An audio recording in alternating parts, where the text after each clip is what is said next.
Well, hi there. I'm Colin Lamb. I hope you're doing very well wherever it is that you may happen to be. I'm doing great. Thanks for asking. Cheers to you and cheers to me. And Merry Christmas, by the way. It is December the 27th. I'm on holiday. I'm loving it. For returning viewers of my channel, I finally got a setup where I can make regular videos, and I'm looking forward to getting back on the train here on the channel. For new viewers, welcome to the channel, and let's get right into it. Today, we're going to be looking at a track called Wizard by the band Castel Rat. Now, look, there's no wrong way to discover new music, and there's tons of people out there saying music sucks now, blah, blah, blah. And they're probably just not looking for it. I'm always on the search. I found this band via Instagram. It wasn't via the band page. It was kind of a saucy page by the bass player, a saucy post by the bass player, in which I think I could see some pubic hair peeking out from a little bit of... The Castel Rat was poking out from behind the bikini. But anyways, that's another matter for private investigation. But I discovered this band through that post, went to the page. They look cool. And then about an hour later, I was on Facebook, and I saw a post by some music outlet saying it's a touch of Black Sabbath, a touch of homemade chainmail. And I mean, between those two things, that's all I needed to go and check out this band. But let's not talk too much about a band I've never heard without getting right into it. This is Castel Rat, Wizard, on the Tone 98 point Castel Rat.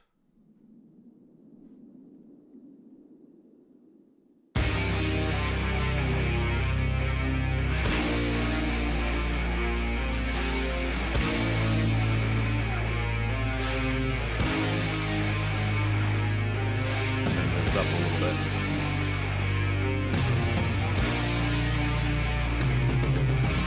The guitar player, not the bass player.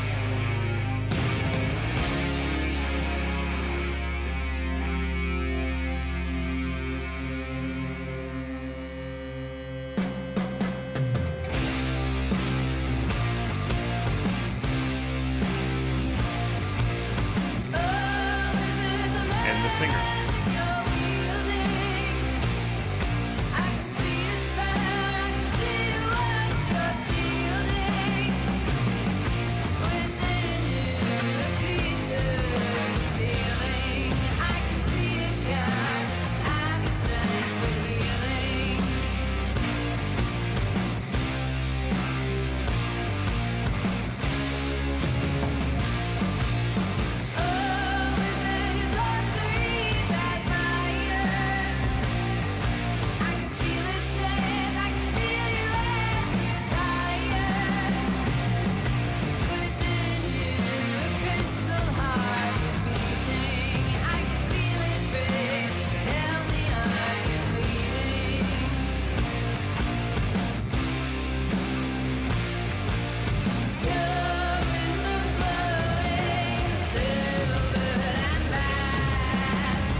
In the Good Gladiator movie with Russell Crowe, he asks the simple question, are you not entertained? Well, if we can separate the song from the video, I can say I was entertained by both greatly. And I made some notes in this nice booklet that the real estate agent who sold me my home was kind enough to give me after we gave her an ungodly amount of money. Very good. Actually, we got a series of magnets as well. Nice fridge magnets. I don't want to clutter the fridge up with magnets. I would buy a Castel Rat magnet, that's for damn sure. But a couple of things about that too. Number one, it's a fucking fantastic recording. It sounds like a band playing live. Modern metal, to me, sounds like programmed drums on mini tracks. Guitars tuned so low they're basically part of the drum kit, and I find it some of it to be just overly processed, heavily. People are almost too good at recording and producing music these days. I think we need to take a little step back, and if the band's not good enough to come in and put it down live, they should keep practicing and come back when they can, because a lot of the metal to me sounds overproduced. A lot of modern music sounds that way to me, and I'm beginning to hate the concept of click tracks in general. I know that they're necessary. I know that's a stupid, wild statement, especially for an amateur band trying to go in, between hangovers and get something done. The click track is like a roadmap for the engineer to sort out a bunch of garbage, or the producer. But I understand the necessity, but I think that bands should have a live feel, and that band sounded fucking fantastic. The tom fills too, from a drum perspective, a lot of modern drumming, it loses the idea that you serve the song first. And that song was like a fucking journey. It wound me up. I did get the obsidian dagger out. Finally moved into my new home, and I got all my shit so I can yield this fucking dagger around. And by the way, I'm going to give that, at the end of this rating, I'm going to give this a number of daggers out of a number of daggers on a scale of daggers. This is an obsidian dagger, by the way. The tom fills were simple. They were something that I think with a little bit of practice and a drum kit, somebody like me could pull off. But when they just ring out, they kind of reminded me of those ongoing fills in Wolfmother's great hit. I can't remember what it's called. Not going to get into that right now. But that reminds me of the old Bill Ward fills from Black Sabbath and the early Slayer fills and Metallica fills. They just propel the song along. It's not like I think sometimes with all the talk about techniques and with everything being lame, the pentatonic scale's lame. Standard 4/4, everything's fucking lame. Standard tuning's lame, everything's fucking lame. This is a band just doing what they love to do, in my opinion, and executing it very well. And those fills, they're not going to get them on the cover of Modern Drummer. They're not going to awaken the Neil Peart fans from their coma, having just paid $10 million to go see someone else play with Rush. But it was fantastic. So in terms of the riffery, I'd read briefly, this is a band that's formed in 2019 in Brooklyn, New York City. They don't even have a Wikipedia page right now. But lost my fucking train of thought. But they're just kind of new coming along. And anyway, sorry. In terms of I read somewhere that this is doom metal. That's how it was described. To me, it sounds more like pre-thrash metal. So Black Sabbath, I kind of hear in there. And definitely when we got into the guitar solo, I heard shades of Iommi, and I think I heard some pentatonic licks and runs going on in there. And I fucking enjoyed it. I'm here for it. You know what? If you play with feeling and passion and inspiration, I think you can play any style and get it across. Everything doesn't need to be tapping and harmonics and it can just be fucking rock. Let there be rock, someone once said. There is a kind of a flush that I'm seeing online of these kind of I don't know what you'd call it. It's like cheesy kind of DIY metal.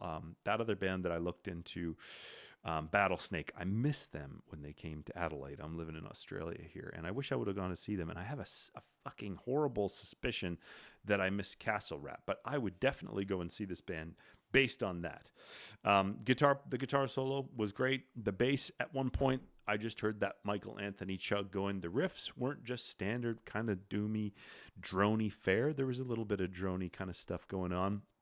And we had some kind of guitar harmonies happening as well. But I enjoyed the band. I thought it was fucking fantastic. With regards to the lead singer, who led me down this delightful rat hole, we'll call it.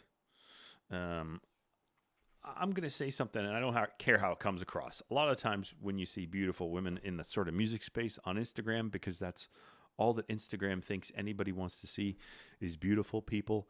A lot of the times it's style before substance with, and that's the difference between a creator and a musician. So I found this singer and rhythm guitar player on Instagram.